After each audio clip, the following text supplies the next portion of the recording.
মক্কায় গেলেই আল্লাহ মেলে না, ঠিক না?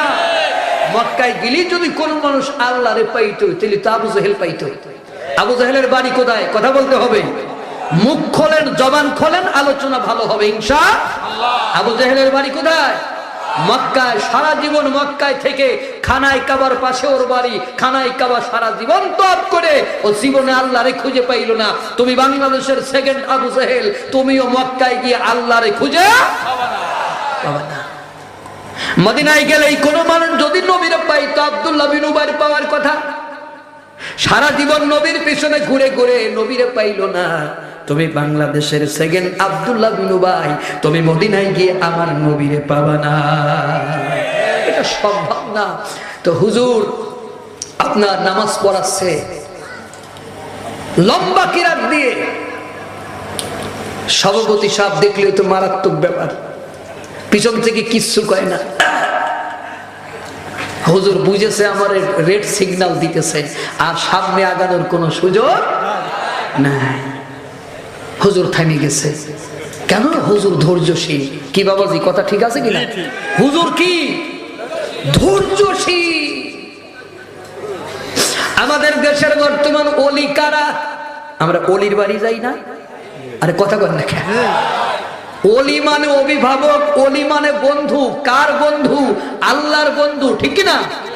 আমরা অলির বাড়ি যাই, কিছু মানুষ অলির বাড়ি যায় এক হাতে গরুর দড়ি আর এক হাতে বিড়ি। এক হাতে গরুর দড়ি আর এক হাতে বিড়ি। কোথায় যাচ্ছে? অলির বাড়ি। কোথায় যাচ্ছে? অলির বাড়ি যাচ্ছে।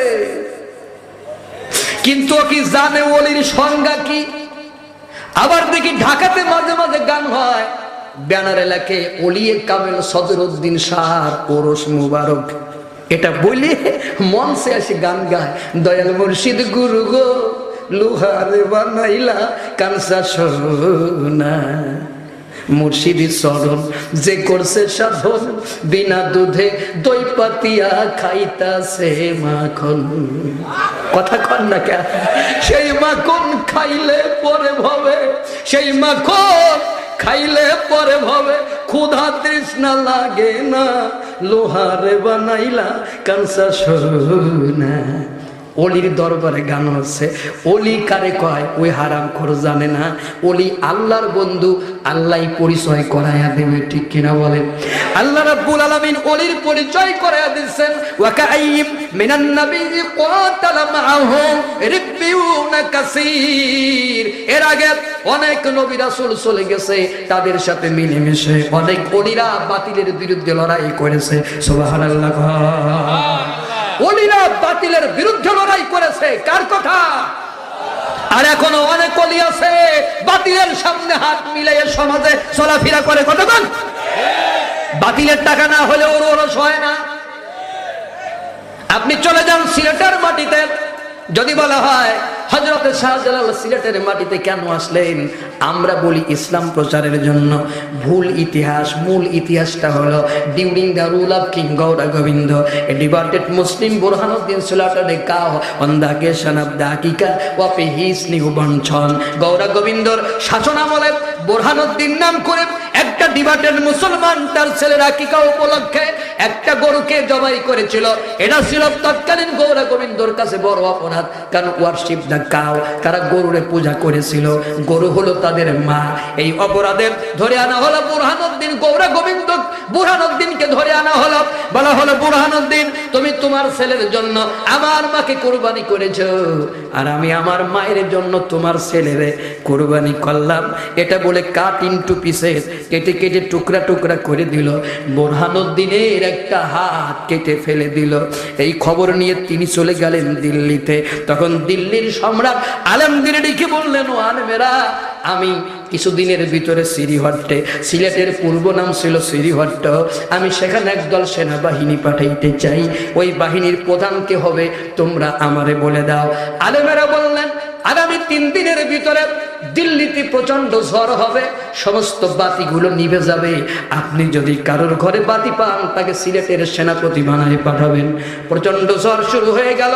প্রচন্ড ঝড়ে দিল্লির সমস্ত বাতিগুলো নিভে গেল।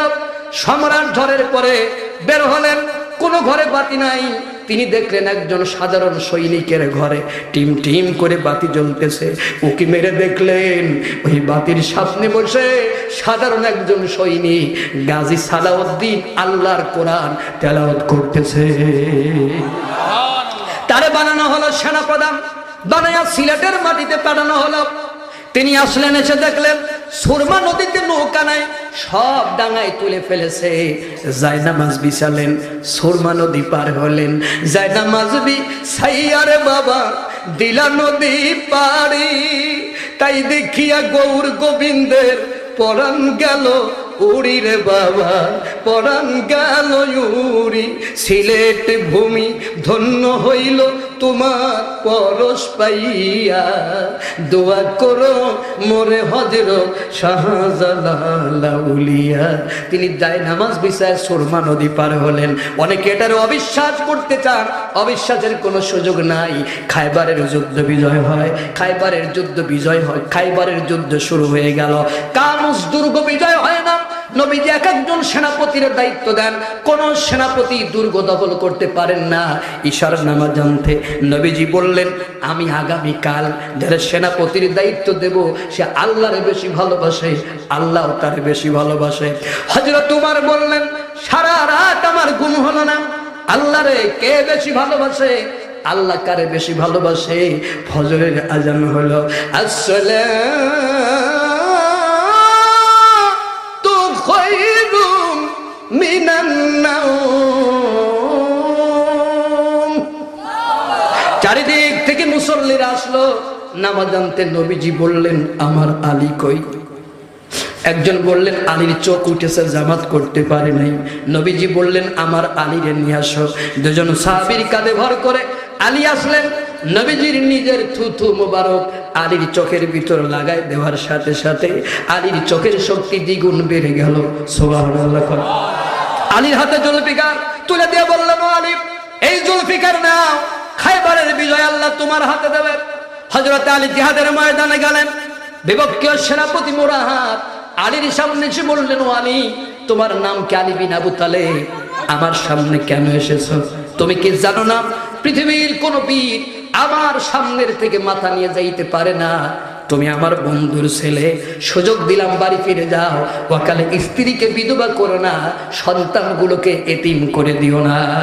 হযরত আলী বলেন, মুরাহাব, এই সমাজের কিছু কাফির বেঈমান তোমার তরবারি দেখে ভয় করতে পারে, কিন্তু তুমি জানো না গোটা পৃথিবীর জন্য আল্লাহ রাব্বুল আলামিন আলীরে বাঘ তৈরি করে পাঠাইছে। সুবহানাল্লাহ। ভাইরা আমার, মুরাহাব বললেন, তাহলে তুমি আমার আগে মারো।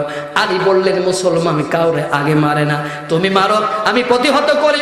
মুরাহাব মারতেছে, আলী ঠেকাচ্ছে, সমস্ত রণকৌশল শেষ হয়ে গেল। আলী বললেন, আবার আমি একটা মারি। এটা বলে এত জোরে মারলেন, মুরাহাবের ঢাল কেটে মাথা থেকে পা পর্যন্ত কেটে আলীর মুঠো হাত পর্যন্ত তরবারি মাটির ভিতর চলে গেছে। খাইবারের যুদ্ধ বিজয় হয়ে গেল।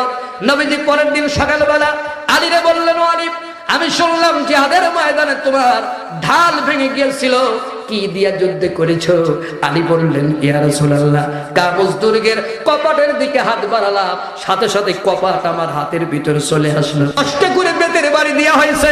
এমন একজন মহামানব, একজন আল্লাহর ওলিকে, জামানার নায়ককে 10টা করে বেতের বাড়ি দিয়েছে। ওই পাষাণ্ড সেই যুগের তৎকালীন স্বৈর শাসক।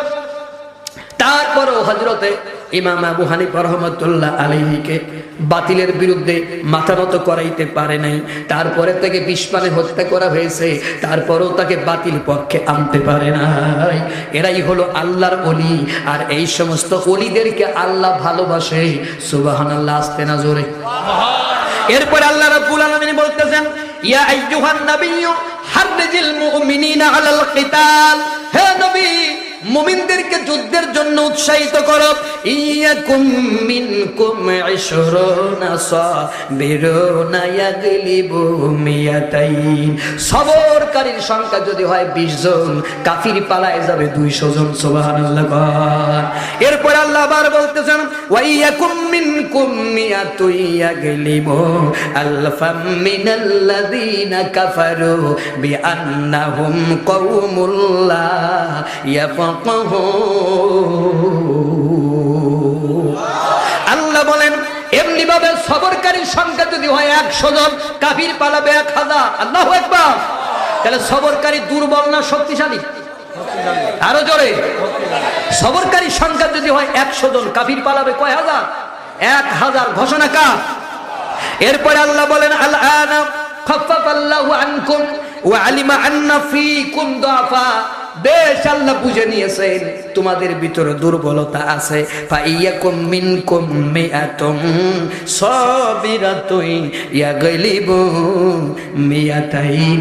এখন যদি সবরকারী সংখ্যা হয় 100 জন, কাফির পালাবে 200 জন, কারণ তোমাদের ভিতরে দুর্বলতা আছে।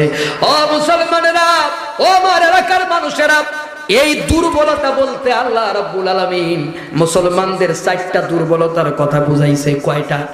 জোরে বলেন। কেন আজকে পৃথিবীতে মুসলমানরা মার খায়? আমরা বলি ইমানের কারণে। সম্পূর্ণ ভুল কথা, মিথ্যা কথা। ইমানের কারণে আমি যদি মার খাই, তাহলে সুশীর ইমান কি অনেক বেশি? ভালো করে বুঝতে হবে, মুসলমান ইমানের দুর্বলতার কারণে মার খায় না। মুসলমান মার খায় 4টা দুর্বলতার কারণে। কয়টা? আরো জোরে কোন কয়টা? 1 নাম্বার দুর্বলতা, আল্লাহ রাব্বুল আলামিন নবীরে বলতেছেন, ও নবী, এই মক্কার জিন্দেগিতে তোমার সাহাবীরা যুদ্ধের জন্য যে প্রপার ট্রেনিং এর দরকার, সেই ট্রেনিং তোমার সাহাবীরা জানে না। এটা হলো একটা দুর্বলতা, ঠিক কি না? 2 নাম্বার দুর্বলতা, তোমার সাহাবীদের ততটা অস্ত্র নাই যতটা অস্ত্র এই মক্কার কাফিরদের আছে। এটা একটা দুর্বলতা। 3 নাম্বার দুর্বলতা, তোমার সাহাবীদের তত অর্থ নাই যত অর্থ মক্কা কাফিরদের আছে যুদ্ধ করার জন্য। 4 নাম্বার দুর্বলতা, মক্কার কাফিরদের যত খাবার আছে এত খাবার তোমার সাহাবীদের নাই। এই প্রধানত তোমার 4টা দুর্বলতার কারণে এখন তোমার সাহাবীরা 1 জন কাফির পালাবে 2 জন। কারণ আল্লাযীনা কাফারু বিআন্নাহুম কওমুল লা ইয়াফকাহুন। কাফিররা এমন একটা সম্প্রদায়, তাদের কোনো বোধগম্য নাই। বোধগম্য নাই মানে কাফিররা যুদ্ধ করে নারী গাড়ি বাড়ির জন্য, আর মুসলমান যুদ্ধ করে জান্নাতের জন্য। ঠিক কিনা বলে? মুসলমান মনে করে এই পারে দুনিয়া, ওই পারে জান্নাত, মাঝে শাহাদাতের সেতু।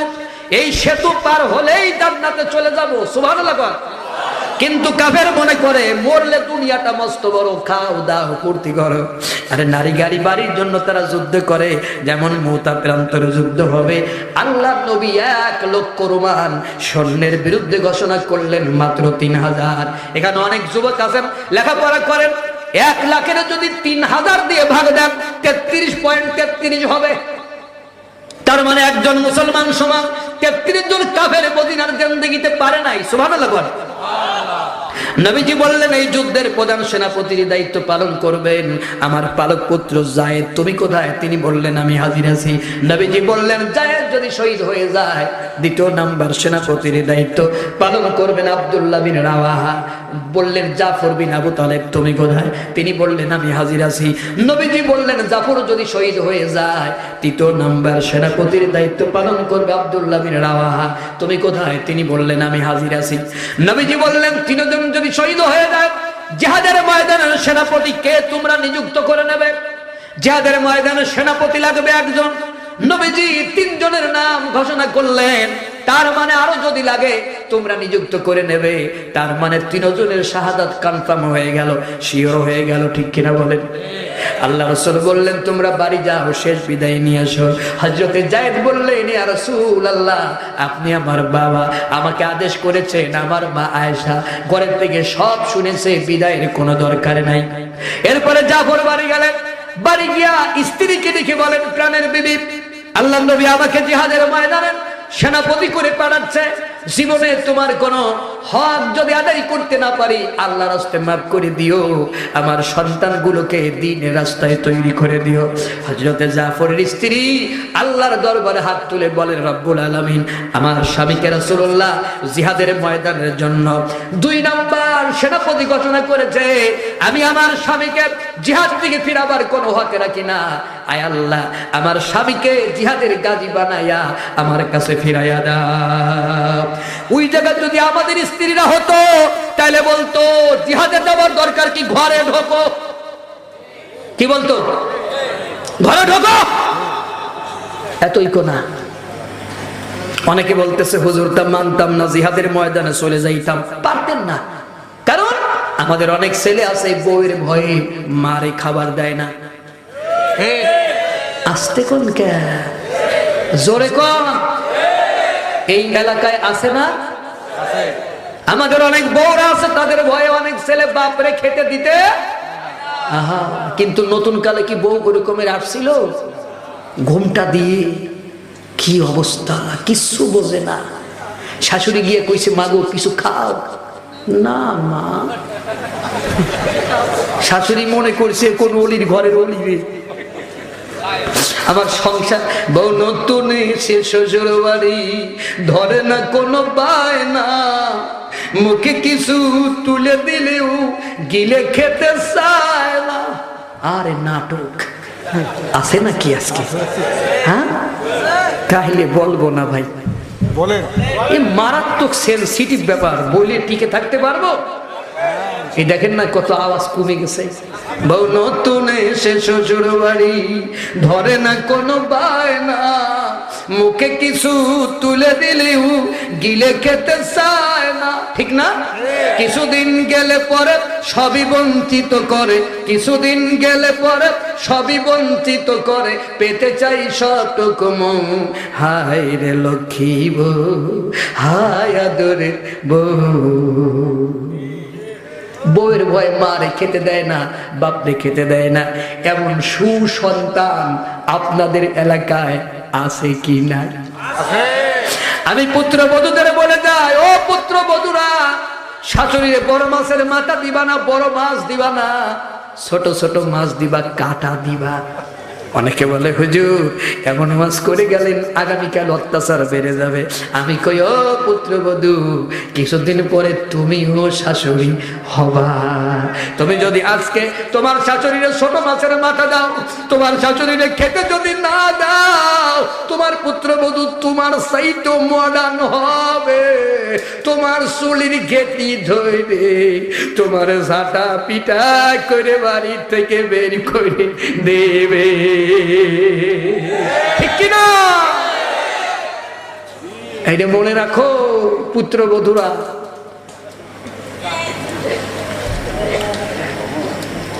সারা জীবন আমরা শুনেছি মায়ের পায়ের তলে সন্তানের বেহেশত, ঠিক কিনা? কিন্তু আজকে আমি আপনাদের এমন ওয়াজ শোনায় যাব, আরো মারাত্মক ওয়াজ শোনার ইচ্ছা আছে কি নাই?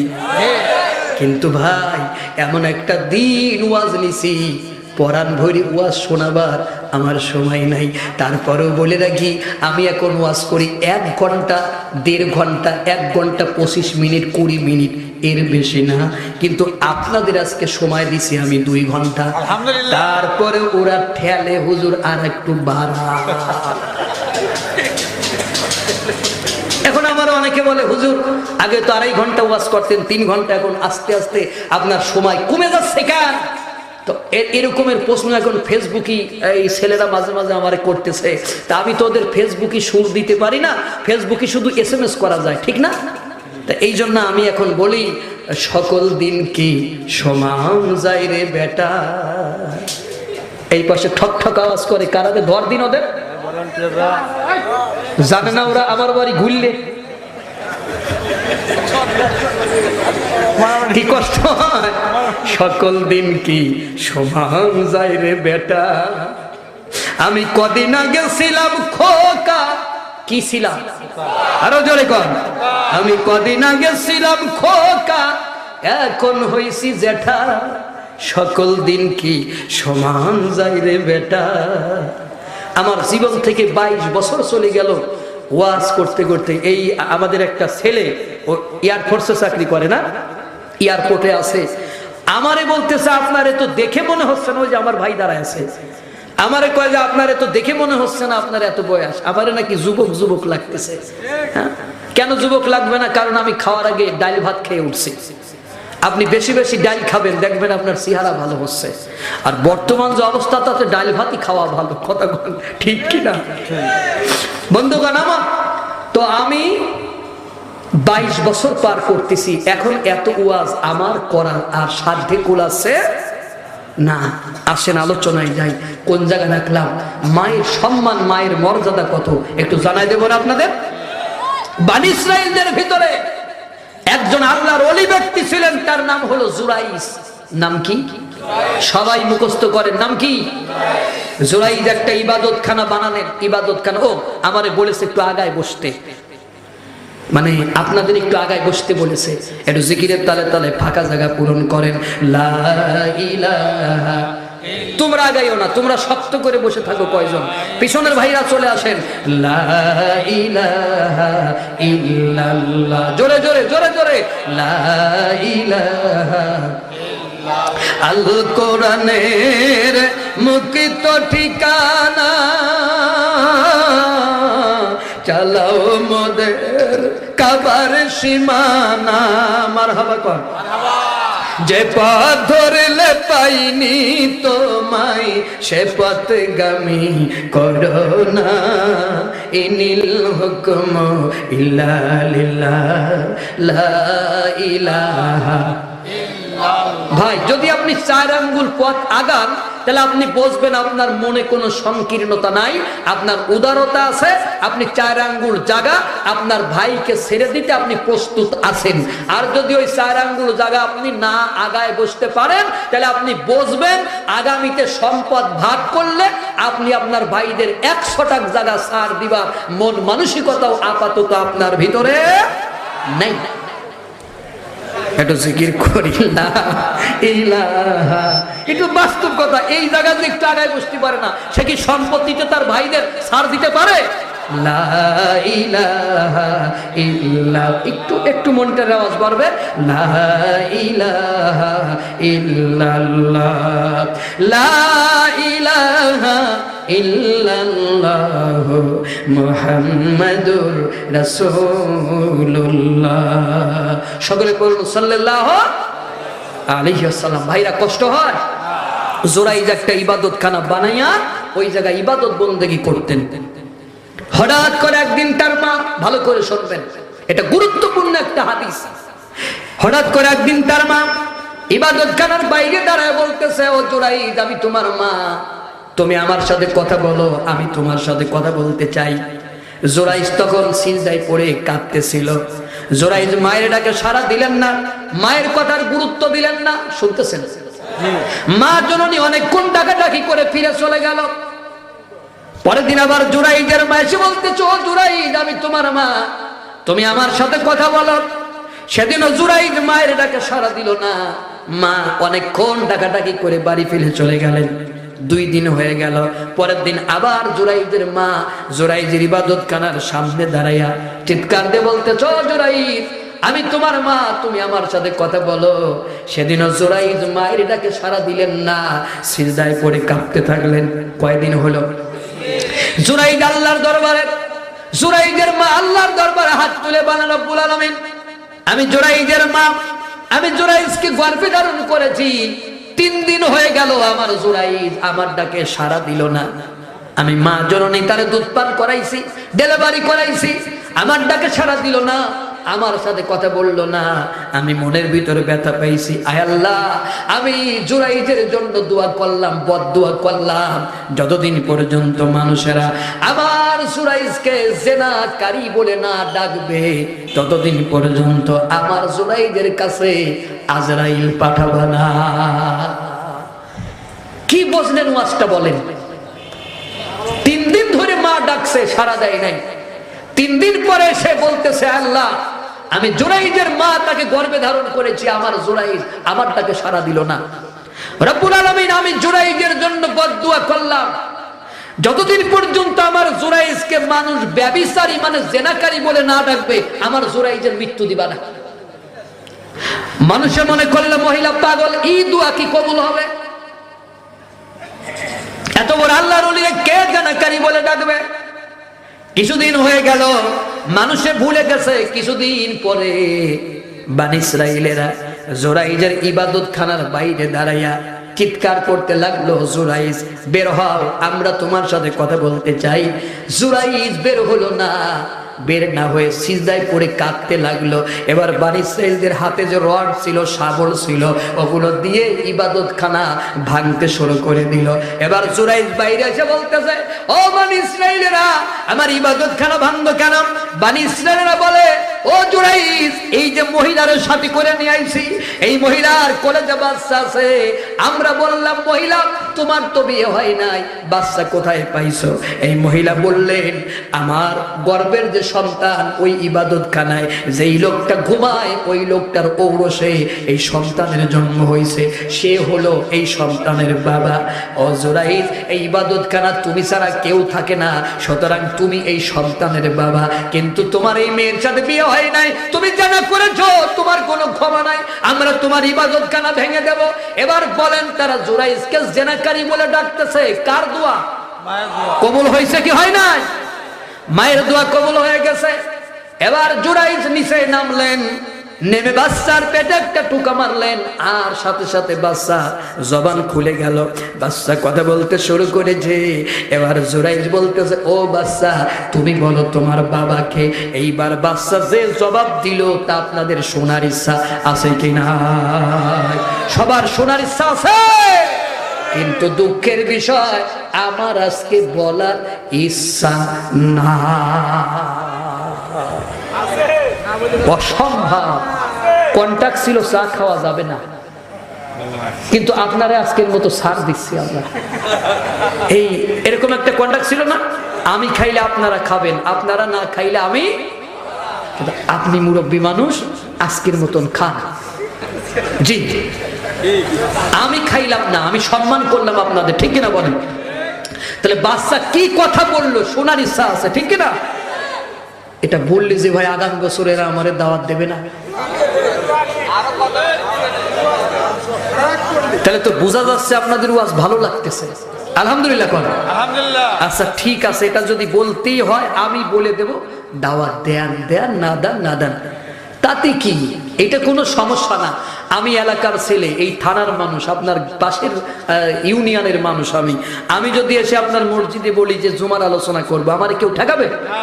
আমার দাওয়াত দিলই কি আর না দিলই কি, ইট ডাজন্ট ম্যাটার। যে ওয়াজ বাদায় রেখে আগামী বছর আমার দাওয়াত পাইতে হবে, এর কোনো মানে আছে? এটা বলে যাব, তবে এখন বলবো না। আমার আখিরি দুয়ার একটু আগে বলে দেব, শুনে বাড়ি যাবেন ইনশাআল্লাহ।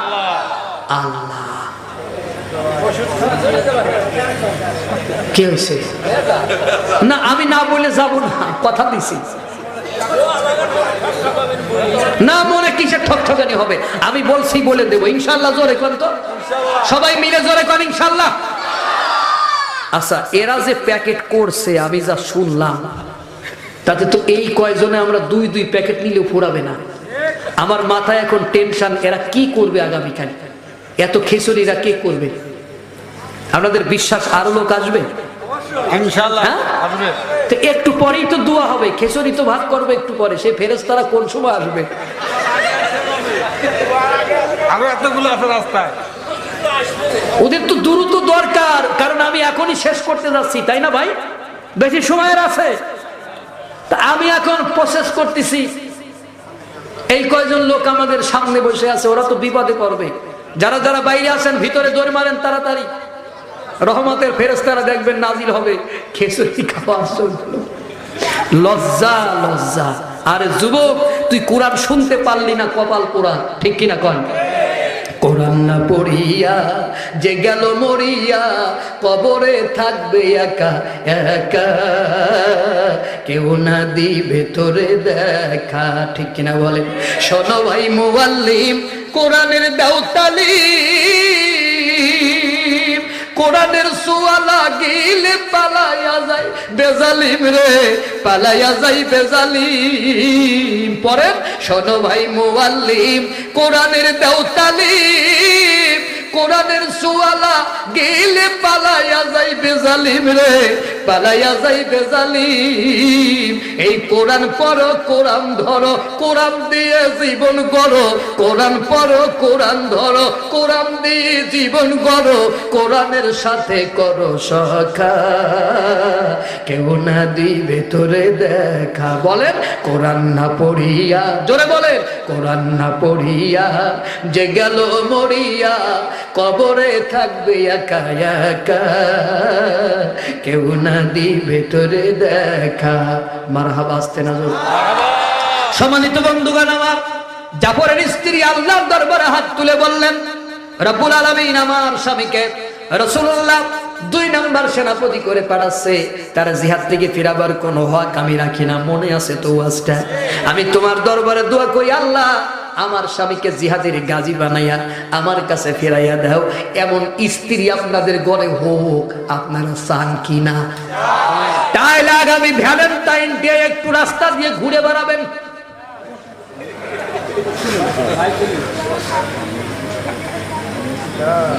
পাওয়া যাবে? যাবে?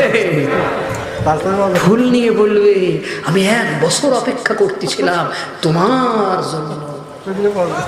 এরকমের মেয়ের পেট থেকে কি অলি বেরোবে না ভিলেন বেরোবে? আরো জোরে কর। মনে রাখেন বাবাজিরা, এই কথাগুলো আপনাদের বুঝতে হবে। সম্মানিত বন্ধুগণ আমার, আল্লাহর দরবারে প্রার্থনা তিনি যেভাবে করেছেন, হযরতে জাফর কাছ থেকে তরবারি খুলে স্ত্রীর হাতের উপরে মৃদু আঘাত করে বলেন, বিবি উল্টা দোয়া করো না, রব্বুল আলামিন তোমার দোয়া মঞ্জুর করবে না। কারণ আমার আগে একজন আছে, পরে একজন আছে। আজকের জিহাদের ময়দানে যে আমি শহীদ হয়ে যাব, এ ব্যাপারে কোনো সন্দেহ নাই। উল্টা দোয়া করো না, রব্বুল আলামিন তোমার দোয়া মঞ্জুর করবে না। এবার তিনি শেষ বিদায় নিয়ে বাড়ি থেকে রওনা হলেন। স্ত্রী পিছনে পিছনে দৌড়ায়, সন্তানগুলো আব্বা আব্বা বলে দৌড়ায়। একবারের জন্য আল্লাহর দ্বীনের সৈনিক পিছনে তাকায় দেখে নাই কারা কান্দে, কারা দৌড়ায়। আল্লাহু আকবার। হযরত আব্দুল্লাহ বিন রাওয়াহা নতুন বিয়ে করেছেন, সেদিন ছিল তার ফুল সজ্জার রাত, বাসর সজ্জার রাত। তিনি ঘরে গেলেন, বাড়িতে গেলেন। বাড়ি গিয়া তিনি বাইরে থেকে শুনলেন হযরতে জাফরের, হযরতে আব্দুল্লাহ বিন রাওয়াহার স্ত্রী ঘরের ভিতর কোরআন তেলাওয়াত করতেছে। সুবহানাল্লাহ। রাসূলের সাহাবীরা সারাদিন কাজকর্ম করে ঘরে গিয়া দেখতো বউরা কোরআন তেলাওয়াত করে, আর আমরা সারাদিন কাজকর্ম করে ঘরে গিয়া দেখি আমাদের বউরা রিমোট টিপে টিপে স্টার জলসা দেখতেছে। সঠিক না বেঠিক? সঠিক কইছি? ধর্ম কর্ম ছাড়তে পারে ওরা, নামাজ রোজা ছাড়তে পারে ওরা, ছাড়বে না হিন্দি সিরিয়াল। কথা কর না কেন? স্টার জলসা ঘরে ঘরে বাদাইছে গোলমাল ভাইরে, জি সিনেমা ঘরে ঘরে বাদাইছে গোলমাল। ঠিক না? আপনি কোরআন পড়া বউ আনছেন যে কোরআন পড়বে? আপনি তো কোরআন পড়া বউ বিয়ে করেন নাই, কি করে কোরআন পড়বে? সন্তান যদি ভালো হতে হয়, মার ভালো হওয়ার দরকার আছে কিনা? Give me a good mother, তোমরা আমারে ভালো একটা মা দাও, I will give you good nation, আমিও তোমাদেরকে ভালো একটা জাতি সন্তান উপহার দেব। সেই ভালো মা আব্দুল কাদের জিলানী রহমতুল্লাহ আলাইহির মা। আল্লাহর ওলি আম গাছে, জাম গাছে, কাঁঠাল গাছে ধরে না, আল্লাহর ওলি মায়ের পেট থেকেই বের হয়। ঠিক কিনা বলেন? আব্দুল কাদের জিলানী রহমতুল্লাহ আলাইহির মা আব্দুল কাদেরকে বাগদাদে লেখাপড়া করতে পাঠাবেন। কোথায়? একটু জোরে কর। বাগদাদে লেখাপড়া করতে পাঠাবেন। বাবা নাই, কার সাথে পাঠাবে? একটা বাণিজ্য কাফেলার সাথে পাঠালেন। আব্দুল কাদের জিলানীর জামার ভিতরে কিছু স্বর্ণ মুদ্রা সেলাই করে দিয়ে বললেন, বাবা এগুলো প্রয়োজন মতো তুমি খরচ করবা। 3টা কথা আব্দুল কাদেরকে শেখাই দিলেন। 1 নাম্বার, ডোন্ট টেল এ লাই, মিথ্যা বলা যাবে না। 2 number, always speak the truth, সবসময় সত্য কথা বলবে। 3 নাম্বার, লাই যে গ্রেট সিন, মিথ্যা হচ্ছে মহাপাপ। আব্দুল কাদের গেলেন, চারিদিক থেকে মরুভূমির ভিতরে ডাকাতরা ঘিরাও করে সব মালামালগুলো লুটপাট করে নিয়ে গেল। আব্দুল কাদের ছোট মানুষ, ছোট মানুষ, তার কাছে এসে বলতেছে বাবা তোমার কাছে কিছু আছে নাকি? তার বাড়ি যদি বাংলাদেশে হতো, আমাদের বাংলাদেশের কাদেররা যদি হতো, তাইলে বলতো খোদার কসম আমার কাছে কিছু নাই। কথা কন ঠিক না? কেন? কারণ আমাদের ওই ছোট্ট ছোট্ট বাচ্চাদেরকে কোলে করে মা বলে ভাত খা, নাই শিয়াল ডাকলাম। কোন জায়গা শিয়াল আছে বলেন? মিথ্যা কথা না সত্য কথা। যেই মা তার সন্তানকে শিয়ালের ভয় দেখায় ভাত খাওয়ায়, ওই সন্তান আর যাই হোক বাঘের সাথে লড়াই করতে পারিবে না। এই গেল এক প্রকার মা। আর এক প্রকার মা আছে সন্তানকে কোলে করে কবিতা পড়ায়, হাট্টিমা টিম টিম তারা মাঠে পারে ডিম, তাদের খাড়া দুটো শিং। পৃথিবীর ভিতর এমন কোন প্রাণী আছে খাড়া দুটো শিং, সে আবার মাঠের ভিতর ডিম পারে? একটা প্রাণীও নাই।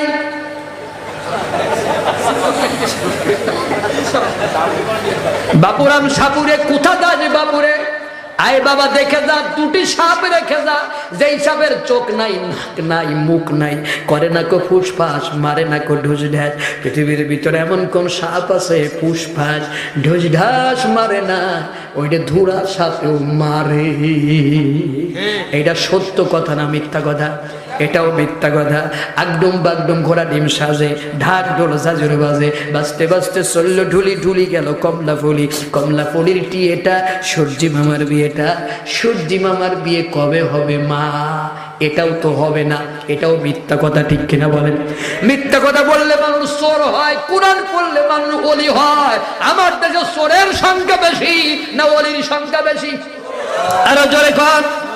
একটা জাতিরে ধ্বংস করতে হলে ওই জাতির অ্যাটম বোমা, হাইড্রোজেন বোমা মারার দরকার নাই।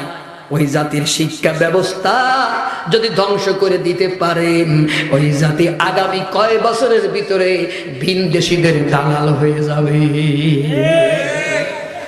বন্ধুগণ আমার, এজন্য সন্তানকে কোরআন শিখাবেন, সন্তানকে সত্য কথা বলা শিখাবেন, যায় নামাজে দাঁড় করাইয়া দেবেন।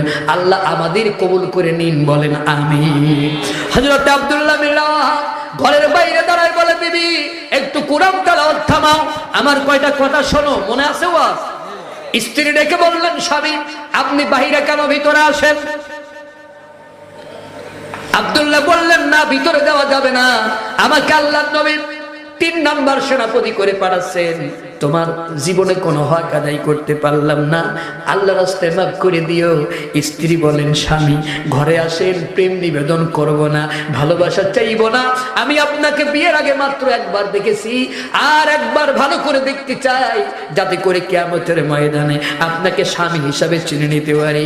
আব্দুল্লাহ ডেকে বললেন, বিবি সেজন্য আমাকে দেখার কোনো দরকার নাই, আমার শাহাদাতের পরে তুমি যদি ধৈর্য ধারণ করে থাকতে পারো, রব্বুল আলামিন আমাকে তোমাকে জান্নাতের ভিতরে স্বামী স্ত্রী হিসাবে পরিচয় করায়া দেবে। তিনজন জিহাদের ময়দানে চলে গেলেন। হযরতে যায়েদ অনেকগুলো সৈন্য মেরে তিনি শহীদ হয়ে গেলেন।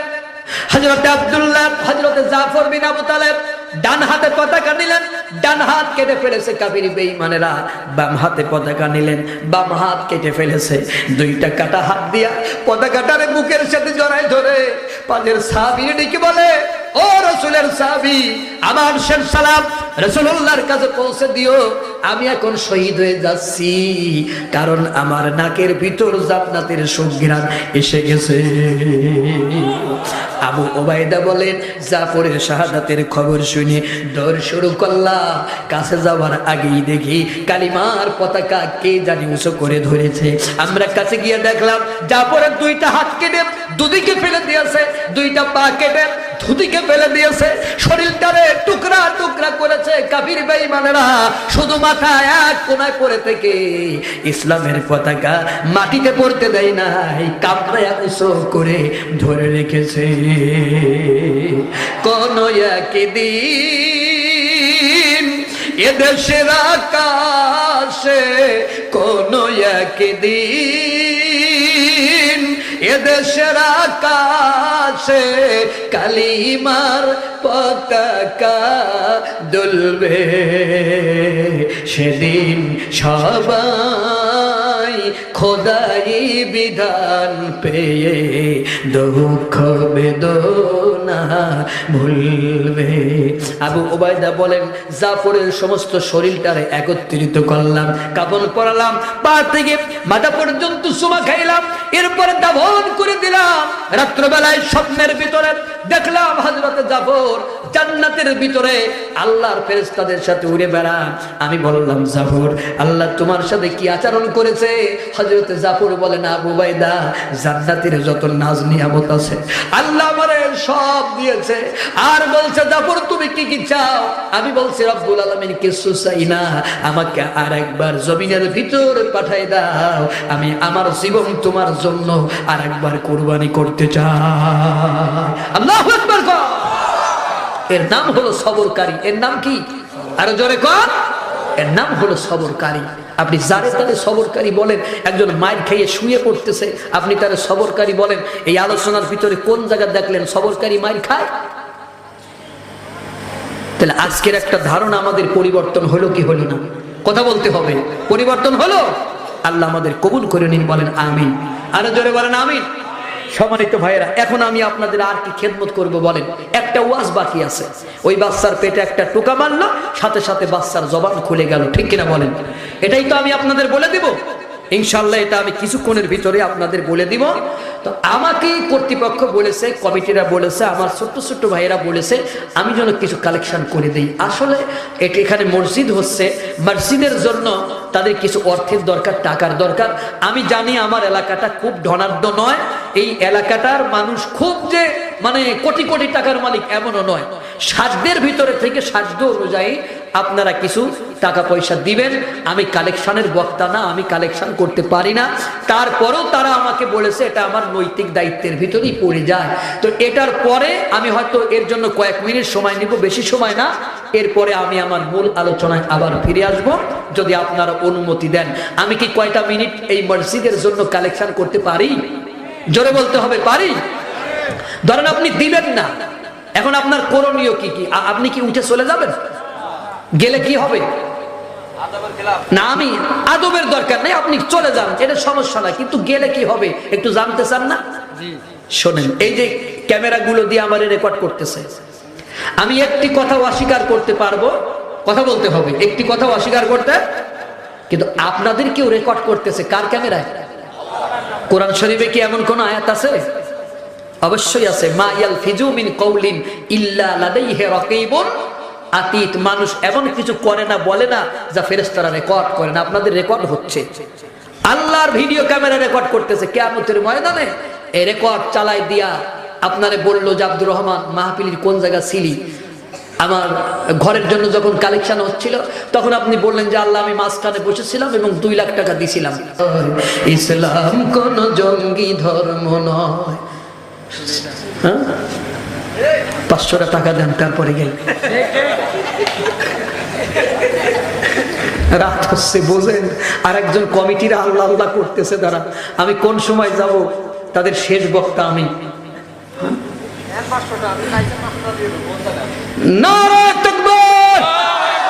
কিন্তু মুশকিল আছে, উনি চাকুরিজীবী, 500 টাকা নেব না তো আমি ওনার কাছে। আমি অনেকক্ষণ ধরে তাকায় আছি, মনে হয় 1000-5 টাকা আমাদের দেবে। এখন কয় যে নেন 500 টাকা, মানে সুযোগ বুঝে ঝাড়িয়ে দিচ্ছে আমার। ওই দিন হবি না রে নাতি, ওই দিন হবে না, নেব খুশি হয়ে যা তাই। আচ্ছা ঠিক আছে, আমাদের তুষার চাকুরিজীবী আমার কাছে ব্যাগ দেন। আমাদের তুষার 500 টাকা দিয়েছে, খুশি না বেগা? নারায়ে তাকবীর। এই ব্যাগটা খুলতে হবে আগে।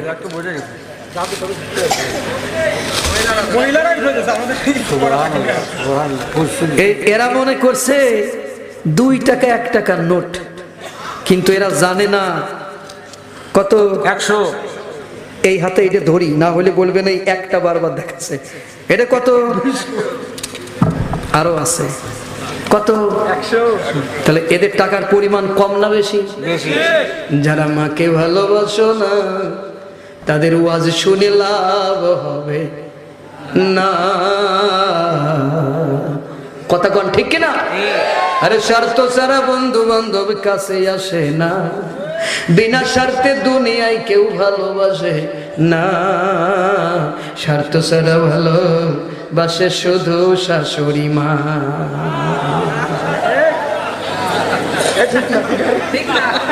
একটা 500 টাকা নোট কি কেউ দিতে পারেন? বাকিতে নগদে দরকার নাই, আছেন এমন কোন? মাশাআল্লাহ, দুটা উঠে গেছে, নারায়ে তাকবীর। লেখো ভাই, তোমার কুড়ি পুড়িয়ে গেছে, আমি আর কালেকশন করব না। নাম কি কোন?